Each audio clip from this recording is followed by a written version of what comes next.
हिमाचल प्रदेश के विश्वसनीय jeweller Bhushan jewellers Solan.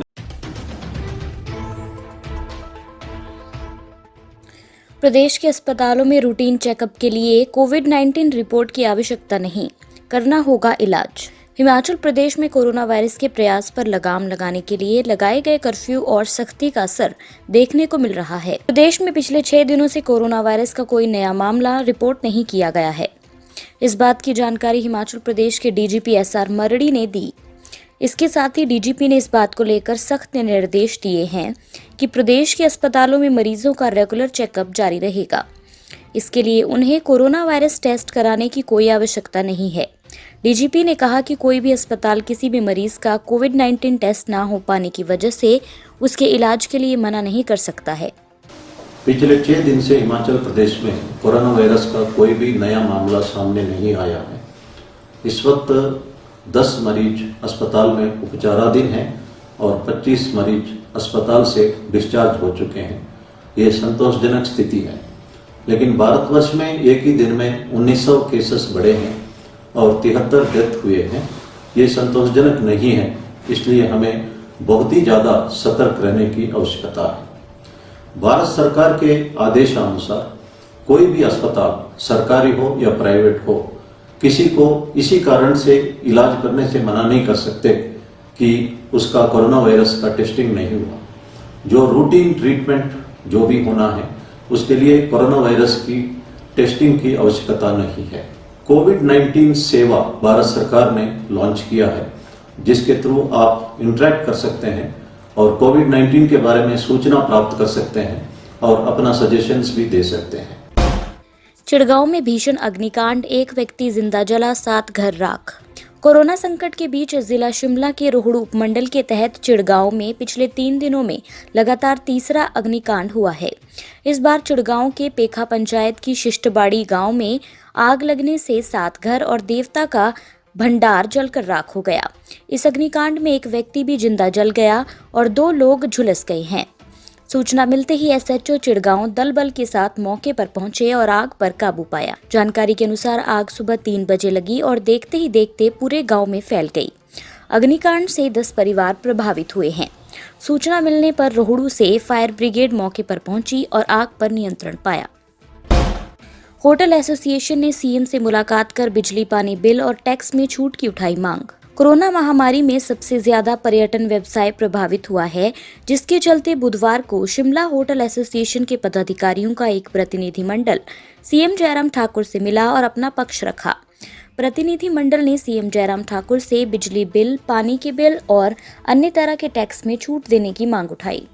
इसके अलावा बार, रेस्टोरेंट की इस साल की फीस अगले वित्त वर्ष में एडजस्ट करने की भी मांग की। होटल एसोसिएशन के पदाधिकारियों ने कहा कि कोरोना महामारी के चलते होटल और टूरिज्म कारोबार अब तक के सबसे निचले स्तर पर पहुंच गया है।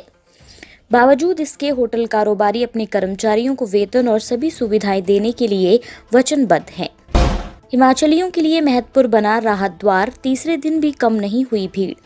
हिमाचल प्रदेश का प्रवेश द्वार महत्वपुर पिछले 3 दिनों से बाहरी राज्यों में रह रहे प्रदेशवासियों के लिए राहत का द्वार बना हुआ है।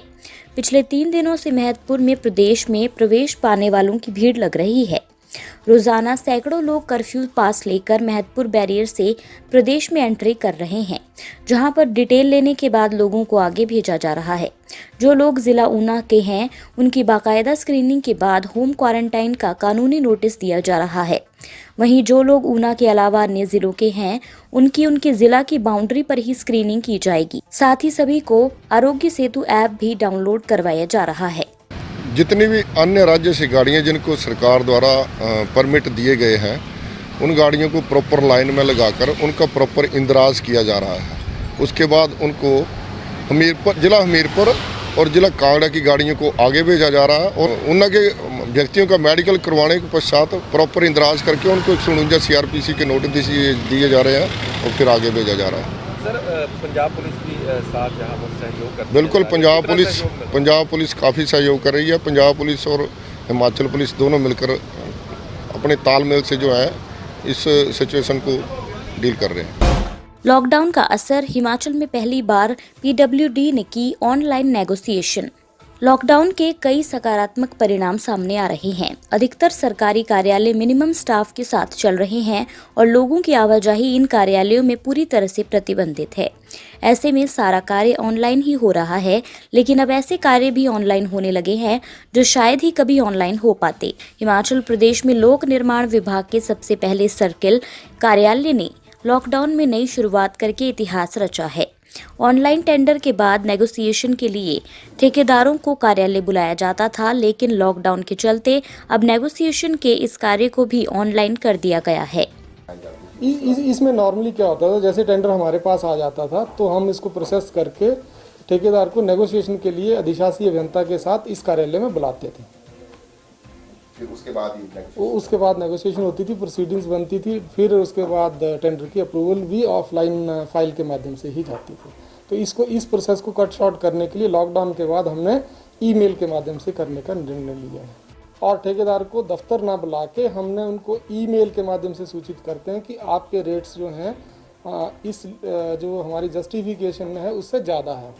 तो हम उनको ईमेल के माध्यम से सूचित कर रहे हैं और वो ईमेल के माध्यम से ही हमें रेट्स जो है वो अपने नेगोशिएट करके हमें बताएगा, ताकि जो उसके आने जाने का क्योंकि अभी प्रतिबंध है तो वो हम उसको यहाँ दफ्तर बुला नहीं सकते, तो उसको ईमेल के माध्यम से ही हमें बताएगा और हम उसको अप्रूवल जो है उस टेंडर की अप्रूवल कंसर्न अधिशासी अभियंता को ऑनलाइन ही कन्वे करेंगे।